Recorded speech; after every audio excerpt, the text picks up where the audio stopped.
The soldier's frozen body was upright, impaled through the chest with his own rifle. Behind him, a message smeared in his blood across a transport crate read, "Wrong planet."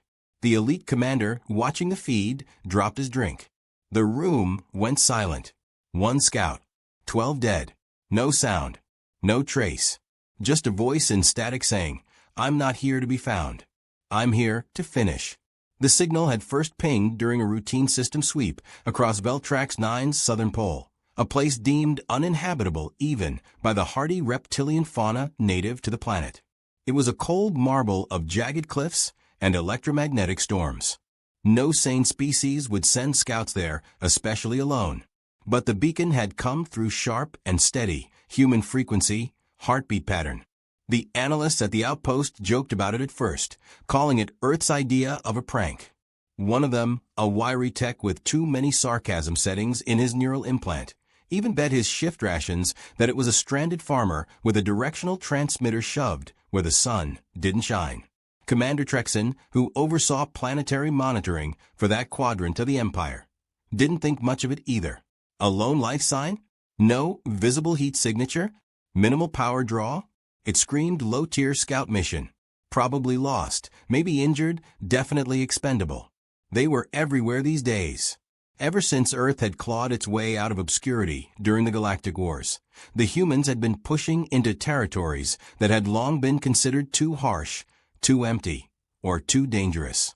They had a habit of popping up where they shouldn't. Mostly annoying, rarely threatening. This one, Trexin thought, would be a nice training exercise for the younger hunters. So he deployed Retrieval Unit 17, a squad of 12 heavily armed elites, all equipped with thermal scanners, exograv boots, and pulse rifles calibrated for organic capture. Their orders were simple. Retrieve the human alive if possible, unconscious if necessary. The last instruction, however, came with a chuckle. If it turns out to be a corpse with a radio, bring back the teeth. Earth Tech always hid something clever in the molars. When the team dropped onto the glacier field, they were in high spirits. Their boots cracked the ice with every step, sensors pulsing with the rhythmic hum of live systems. They joked over the comms, betting on the age of their target, guessing its name, placing absurd wagers on how long it would beg once cornered. But none of them noticed the subtle shift in wind, or the fact that their signal feed was one layer behind real time. The lead hunter, a bulky figure with reinforced claws and a scaly crest dyed gold, paused first. He was looking at the ground when he noticed the pattern. Not just footsteps, deliberate misdirection. Some were deeper, some impossibly light. The gate spacing was inconsistent. It was a textbook maneuver used to confuse motion tracking algorithms. The only problem was humans weren't supposed to know elite tracking codes. Not unless they were military trained. Not unless they were baiting. 10 minutes later, the first scream cracked the channel. Unit 17's rear scout, Sarek, vanished from the map. The others spun, rifles raised, but the snow swallowed everything. No signs of struggle. No blood. Just a gaping crack in the ice, like it had opened its mouth and swallowed him whole. They regrouped fast, defensive circle, protocol drills kicking in. But the second scout vanished just as quick. This time, the last thing caught on the helmet cam was a blur of movement above them, descending from the cliff like a shadow unbound by physics. One frame, one breath, then silence. Back on the ship, Trexin frowned. He'd stopped sipping his drink. The sarcasm tech had gone pale, muttering something about probability gaps and signature mimics. Another feed cut. This time, a helmet cam showed a symbol carved into the side of a frozen rock. It was human-made, no doubt. Stylized. Sharp. It resembled a skull impaled on a circuit spike. Earth's old Black Ops insignia, long thought disbanded. Trexin's second-in-command whispered a word that sent a chill down the deck. Hollowpoint. The last surviving members of Unit 17 activated emergency evac protocol, but the dropship had already been compromised. It ignited mid-hover, falling like a molten bird into the ravine below. The pilot's last log, intercepted seconds before the blast, wasn't a plea or a scream. It was a question. He asked, "Who sent a ghost?" When Trexon reviewed the last 30 seconds of footage from the squad commander's visor, he saw the face of the figure they were tracking. Only it wasn't a scout. It wasn't lost. It was smiling. A human in adaptive armor, snow-dusted and almost invisible in the terrain, with a glint in his eye that didn't speak of desperation. It spoke of design, of choice, as if he'd wanted them to come, as if he'd planned for 12. And then came the audio. A low hum first, almost musical, before a voice broke through the static. It was male, calm, confident. He said, "Tell your general I'm still warming up." The visor cut out, just as the snow exploded in every direction, a flash of movement streaking through the squad at impossible speed. Trexon stood, tail rigid, mandibles tight. He turned to his bridge crew, eyes burning. "Prepare a battalion," he said. "One scout just killed 12 elites. That's not a scout. That's a declaration." No one laughed this time. The room was tense with cold silence, as Commander Trexon stared at the charred fragments of what used to be Retrieval Unit 17's encrypted data core. The device had been found buried under 16 feet of scorched ice and twisted alloy, but somehow the final logs had remained intact. He watched the footage again, even though he had memorized every frame. The human hadn't run. He hadn't hidden. He had stalked them, cut off their escape routes, manipulated their sensors, toyed with their fear like a predator stretching out the hunt. That wasn't the work of a lost scout. That was a battlefield artist. A ghost with an arsenal and a plan. Trexon's clawed hand slammed against the edge of the table. They had underestimated a human again. And now he had no choice but to escalate. Crate, the ranking field general of the 8th Elite Legion, entered the command room with the arrogant pace of a soldier who had never lost. His armor gleamed with medals, and his voice rolled with mockery before Trexon even turned. So, the infamous human scout turned out to be a ghost story. You always did have a weakness for drama, Trexon. Trexon didn't respond. He simply replayed the moment Hollow Point appeared in the flames of the wrecked dropship, stepping through the smoke as if it were ceremonial. Crate narrowed his eyes at the footage. One man, 12 of ours. His jaw tensed. "Fine. I'll send 100. Burn the mountain flat. I want that thing buried under its own legend." Hours later, an assault battalion dropped into the southern ridge of Veltrax 9. The troopers, bred for zero-temp combat, fanned out across the glacier in V-shaped sweeps. Drones buzzed above like metal hawks, thermal scanners online, weapon locks primed. Crate stood at the command node embedded in the ridge, watching with smug satisfaction as his forces moved like gears in a perfect machine. He gave the order to march and told them to kill anything warm-blooded that blinked. At first, all went well. The snowstorm had softened. Visibility was decent. No traps were found, no false signals. Crate began mocking Trexon on the open channel, sarcastically wondering if the great Hollow Point had tripped on his own boots and frozen to death. The soldiers laughed. They didn't see what was waiting. Then came the silence. Squad 4's comms dropped without warning. No sign of conflict. Just radio black. Crate dispatched Squad 7 to investigate. They reached the last known coordinates. All they found were helmets. 12 of them, arranged in a circle, facing inward. In the center was a single earth ration bar unopened. Fresh. Still warm. Tension crept into the ranks. Squad 7 fell back, but the snow around them started to hiss and pop. Mines. But not standard military mines. These were crafted, hacked together from elite gear, reverse-engineered in the field. One trooper stepped left and vanished in a flash of light and heat. His scream echoed, then choked off midair. Panic spread. The perfect formation broke. Then the storm rolled back in like a curtain drop on a nightmare. Crate barked orders. Drones recalibrate. Full air scan. Pulse the entire ridge. But the drone feed cut out next. Static. A low hum. Then one image flickered back for just a moment. It showed Hollow Point, standing perfectly still at the edge of a cliff, arms crossed, the wind behind him. He didn't move, just stared into the lens. The feed blinked out. Now the battalion moved with hesitation. The soldiers grouped too tightly, their weapons jittering. They fired at shadows, at gusts of snow, at cracks in the ice. And each time they did, another squad disappeared. Sometimes without a sound. Sometimes with only one survivor, shivering and wide-eyed, mumbling phrases that made no sense. He's not human. He walked through bullets. I emptied everything. He smiled. He let me live. A corporal found what he thought was a safe ridge point and tried to set up a fallback beacon.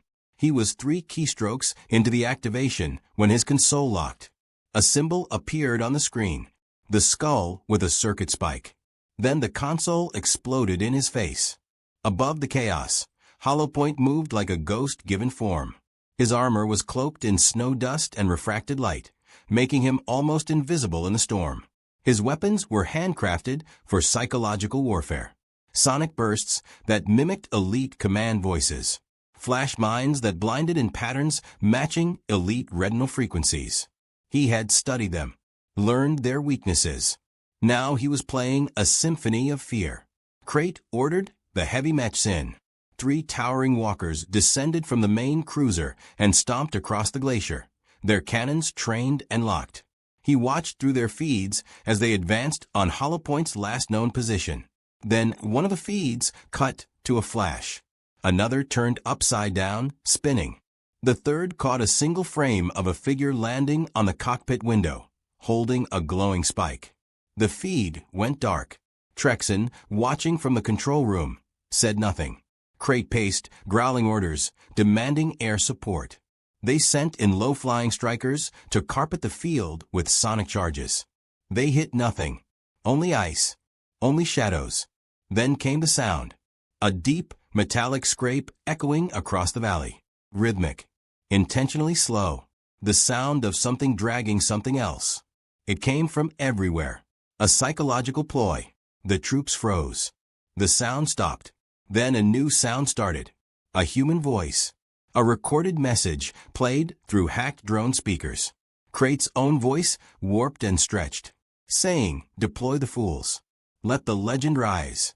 The drones burst into flames seconds later. One by one, the squads crumbled. Some to traps. Some to their own fear. Some to nothing at all. The snow took them. Their minds took the rest. And through it all, Hollowpoint moved unseen, untouched, unraveling the perfect elite machine like thread pulled from a uniform. By the end of the night, only fragments of the battalion remained.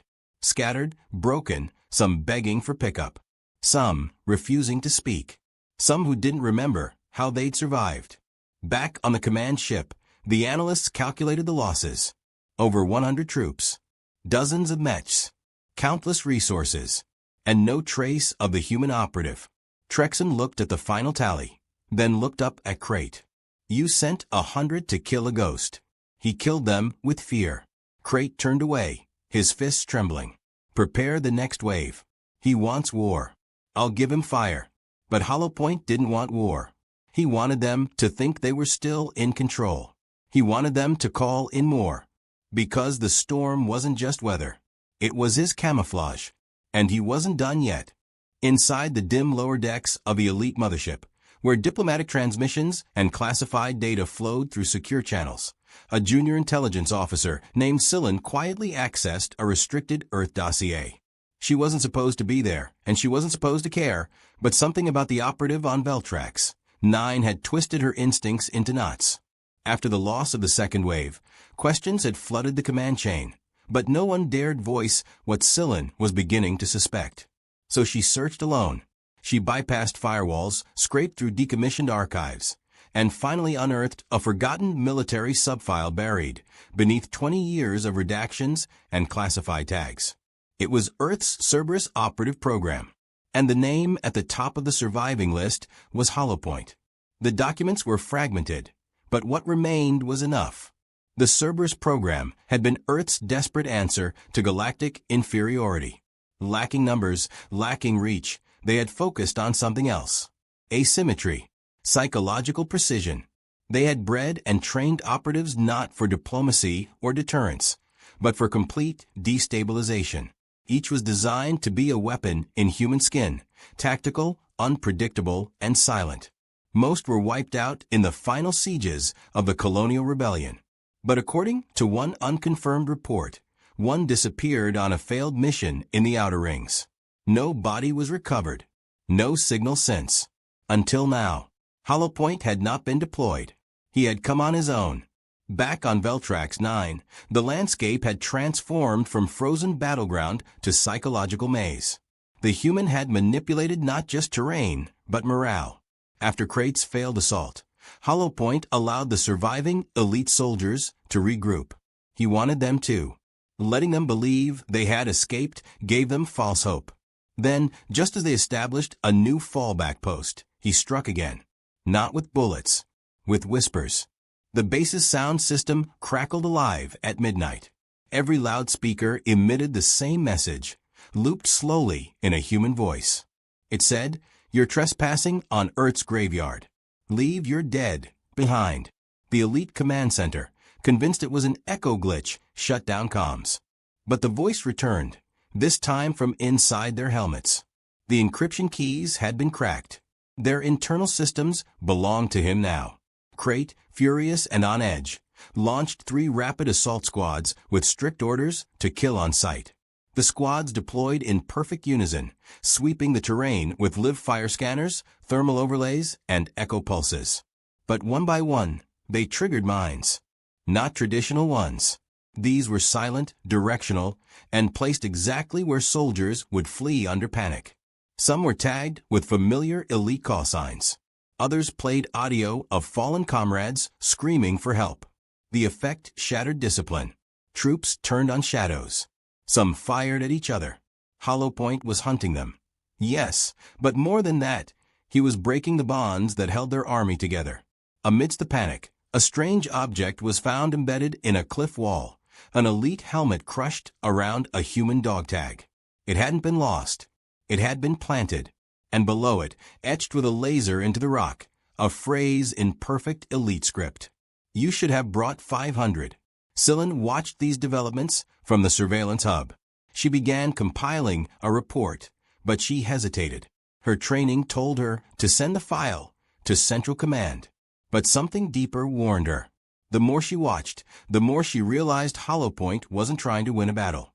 He was trying to send a message. Not just to the elites, but to Earth. She suspected, somehow, he was being watched by both. On the glacier, Hollowpoint prepared the next stage. His armor, once standard military issue, had been rebuilt in silence over years. His implants were self-upgrading. His rifle was magnetic adaptive, capable of shifting caliber on the fly. But his real weapon was patience. He planted false radio beacons to lure remaining squads into ravines. He hacked targeting systems so that dropships bombed their own fallback beacons. He moved like a phantom through their weaknesses. He studied their formations and dismantled them mid-step. The third wave landed with heavier resistance, air skimmers, frost tanks, and armored drones. But Hollowpoint didn't engage directly. Instead, he activated a dormant seismic rift he had uncovered days earlier. The tanks rolled into what appeared to be solid ice. Then the ground collapsed, swallowing 3 machines whole. A drone captured the moment before going offline, a shot of Hollowpoint watching from above, his breath visible in the cold air, a calm figure amidst mechanical chaos. Later that night, 2 scouts returned from a failed flanking mission. They had found no human, but what they did find left them shaken. A hollowed-out elite camp years old that had supposedly been destroyed in a pirate raid. Except everything inside had been preserved. Journals, personal logs, even the names on the bunks. Hollowpoint had rebuilt it, made it look recent, left messages carved in the walls. "I was here before you were born. I waited." The soldiers begged to be reassigned. Krait denied them and prepared a 4th strike. Syllan finally transmitted her report. It contained a warning and a recommendation. Do not pursue. Hollowpoint was not a target. He was a phenomenon. She concluded with a final theory. The operative's presence on Veltrax 9 was not an accident. It was chosen. It had meaning. He wanted the elites here. He was building something. A lesson. A trap. Or worse, a legend. The elites didn't believe in legends. Until now. At sunrise, Crate gathered his remaining 200 soldiers into the eastern trench line, the last secure zone left on Veltrax. Reinforcements were delayed. Morale was broken. Comms were unstable. They waited for the next move, fingers twitching on triggers. And then, for the first time in days, Hollow Point walked into view. He didn't hide. He didn't shoot. He walked. Alone in full view of scanners, he stepped onto the field with his rifle holstered, arms at his sides. The soldiers froze. No one fired. Crate screamed for them to open fire. They did. A storm of plasma bolts lit up the snow. But he was gone. Not dead. Gone. The figure was a projection, an old tech used to draw attention. While they fired, the real Hollow Point emerged behind the trenches. No one saw how he got there. No one knew he'd been inside the perimeter all night. He triggered the charges. The trenches folded inward like a closing jaw. The avalanche struck 10 seconds later, burying most of the forward force in a wave of ice and debris. Crate was thrown back, dazed, buried halfway in snow. When he looked up, Hollow Point stood over him. The human didn't speak. He didn't raise a weapon. He simply stared down, waiting. Then, as if deciding the general wasn't worth the bullet, he turned and vanished into the white. Crate screamed into his comms, "Get me off this planet. Now." But no one answered. Crate's boots crunched through the ruined hangar deck as he shoved past medics and trembling junior officers. The floor still trembled faintly from the aftershocks. Emergency lights flickered overhead, casting an uneasy glow across the wreckage. The general's armor was half melted down one side, one shoulder guard torn off, and his mouth was locked in a snarl that hadn't faded since he was pulled from a snow. He hadn't spoken during the evac, not even when the last remaining support unit reported complete loss of ground control. Now he moved with a single idea pulsing in his mind: destruction. Hollow Point would not outlive this day. Inside the war chamber, Crate's voice snapped like a whip. He ordered the crew to prepare a full atmospheric cleansing. No more waves. No more squads. They would deploy a thermaray orbital strike, a prohibited weapon designed to sterilize planetary surfaces in under 30 seconds. The command crew hesitated. The blast radius would destroy everything within 200 kilometers, including rare energy fields, weather nodes, and any chance of recovering tech for study. Crate didn't care. He wanted the glacier gone, melted, erased from existence. His pride demanded it. And pride in an elite general was heavier than logic. The mothership adjusted position. The targeting lattice locked on Veltrax 9's southern pole. Coordinates aligned. Energy coils began to glow from the ship's belly, a slow hum building in intensity. In the observation chamber, Crate stood with arms folded, eyes locked on the icy terrain far below. A stillness had returned to the glacier. Nothing moved. No signals. No heat traces. As far as their systems could see, Hollow Point had vanished again. But Crate didn't believe it. The operative was there. He wanted them to fire. Fine. Then let him feel the sun. With a flick of his talon, Crate gave the command. A beam of searing light screamed from orbit, punching into the planet's crust like the finger of a god. Ice boiled. Cracks split the surface. A wall of fire erupted in every direction, reaching for the sky. From the warship, it looked like the glacier was breathing out its last breath in smoke and molten vapor. The feed went white. The silence that followed lasted too long. Crate expected someone to speak, to cheer. Instead, one of the techs whispered that all signals had gone dead. Nothing remained.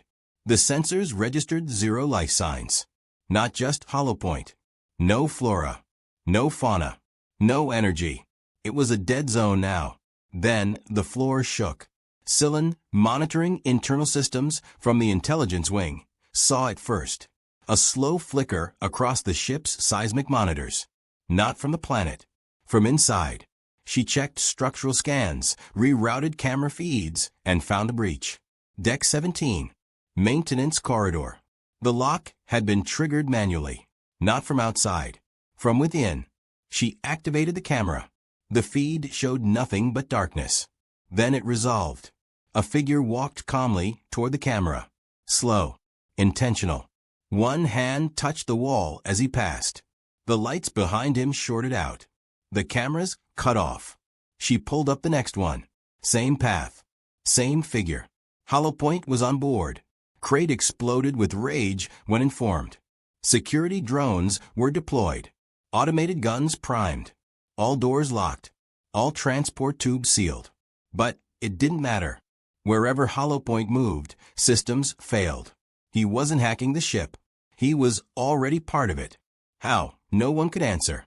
But each console flickered with that same symbol, the skull and spike. Sillin whispered a theory.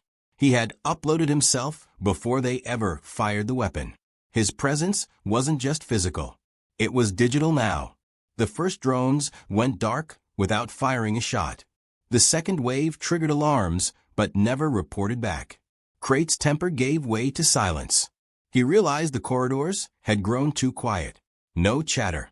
No echoes. Just the soft hum of an approaching reckoning. Lights in the bridge began to flicker. Not fail. Flicker. In rhythm. Pulsing like a heartbeat. Crate watched as every screen began displaying the same phrase in Earthscript. You brought war to a funeral. Then, one by one, the consoles shut down. In the reactor bay, engineers screamed as pressure surged through backup lines. Hollowpoint was seen walking past a containment window, one hand brushing over a coolant pipe. That pipe burst a second later. He was playing with them, controlling not just systems, but timing, fear, and theater. Sillin tried to override lockdown and initiate a full ship purge, but her access was denied. She tried again. The terminal spat out her own voice back at her. He had mimicked her neural pattern. She watched in horror as her profile vanished from the crew manifest. In every official record, she no longer existed. Hollowpoint had erased her to stop interference. Crate gathered his guards and headed for the command bridge. He ordered the failsafe core detonation prepared. If they couldn't kill him, they would destroy the ship. It was a last resort, suicide over surrender. But even as they moved, the lights went out. Not all at once. Section by section. Floor by floor. Like a closing curtain on a failed performance. They reached the bridge. Doors refused to open. They pried them manually. Inside, everything was dark. And then the emergency lights revealed the silhouette standing by the main viewport. Hollowpoint didn't speak. He turned slowly, calm as ever. Not a mark on him. Armor clean. Breathing steady. Crate raised his weapon, but before he could fire, the floor under him lit with blue. Not light. A projection. A live feed. It showed the engine room. Charges had been placed. Wired perfectly. The countdown had already begun. 10 seconds. 9. Crate screamed, lunging forward. But the doors sealed behind him. His guards pounded in vain. Hollowpoint watched the panic like a man watching the tide. When Crate tried to deactivate the feed, the screen displayed one final message. You should have left your dead. The explosion gutted the belly of the warship. Fires tore through hallways. Gravity buckled. Systems collapsed. As escape pods launched in chaos, some caught a brief image from the surviving observation deck. A figure walking calmly down a burning corridor, flames parting around him. The last transmission from the ship was silent footage. A single man stepping through smoke, then black. And above Veltrax 9, where the glacier had been melted into steam, a new signal pulsed through the wreckage. Not a distress call. A warning. The symbol glowed again across open galactic space. Earth remembers. Far across the quadrant, where the frost-rimmed borders of the Galactic Alliance ended and the uncertain territories began, word of Veltrax 9's annihilation spread like static through the void. The destruction of an elite warship wasn't just rare, it was unthinkable. Dozens of surveillance buoys went silent in its wake. Entire trade routes were rerouted. Council meetings that hadn't convened in years suddenly scrambled to discuss Earth's intentions. It wasn't the number of casualties that caused fear. It was how silent the attack had been, how surgical, How personal. There were no survivors who could explain it fully. The few who escaped in fractured pods were either too broken to speak or disappeared before any interrogation could begin. The story became fragments stitched together with dread. One human. No army. No support. No warning. And still, 400 dead. Among the upper echelons of the core worlds, panic disguised itself as protocol. Diplomats drafted statements that danced around accusations, pretending to seek peace, while secretly preparing contingency plans. The Dominion's top strategists were asked to reassess Earth's military capabilities. When the first reports landed, they were dismissed as hallucinations. One operative, several weapons, and no fleet support? Impossible. But as they dissected the data recovered from the last surviving probe, a silent shift occurred. The elite encryption systems had been bypassed by primitive Earth code. The timing patterns of the attacks were modeled after human neurology. The viral override that shut down the warship's reactor had been signed, with irony, by the operative's own call sign. Holopoint. The name passed through security clearances like a whispered curse. On a small moon outpost orbiting a gas giant, an old Earth liaison received the footage privately.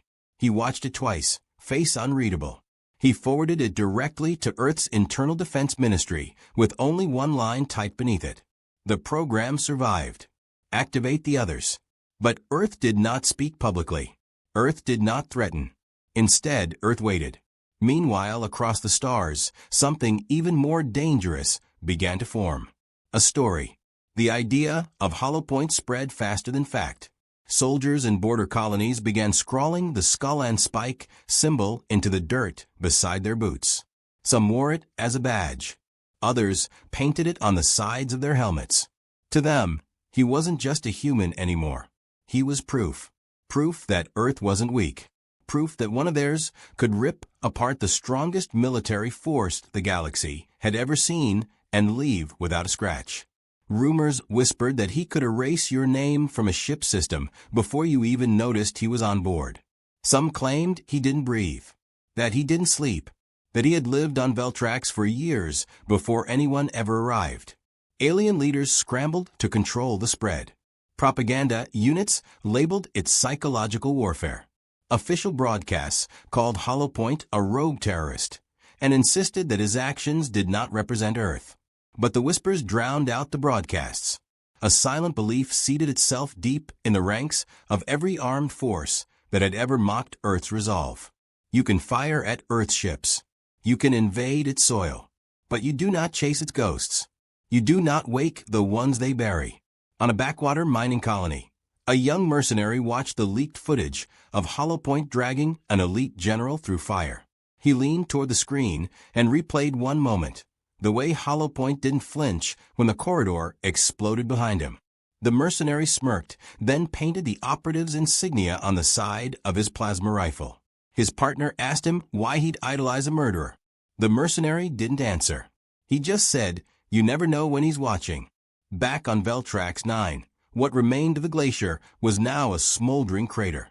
All life was gone. The ash from the strike had fused with the ice, creating glass spires that caught the starlight like jagged mirrors. A lone recon drone hovered above the wasteland, its feed silent but stable. Then, for just a second, static cut the signal. When it returned, a new mark had appeared carved into the blackened surface below. Not large, not showy, just a single human footprint beside the skull and spike. Somewhere far away, on a forested moon that had never known war, a child walked with his mother through a market. He passed a vendor selling old books, some with Earth's language still burned into the spine. The child pointed to one and asked, "Did this really happen?" His mother followed his gaze and saw the cover. It showed a lone man walking through a battlefield of fire, surrounded by broken machines and shadows. She didn't answer directly. She only said, "They say he left a warning." Then she pulled the child closer and moved along. Inside a hidden bunker beneath the Earth's crust, a screen flickered on. A face appeared. Female. Older. Calm. She was speaking to a private audience, an audience made of shadows and silence. She said, "Holopoint completed his mission. The Veltrax directive is no longer speculative. The effect has surpassed expectation. The projection of fear outpaced the loss of life. He was the catalyst. The next phase will not require force. It will require belief. Another voice answered from the darkness. And the others? Are they ready? The woman didn't blink. She simply smiled.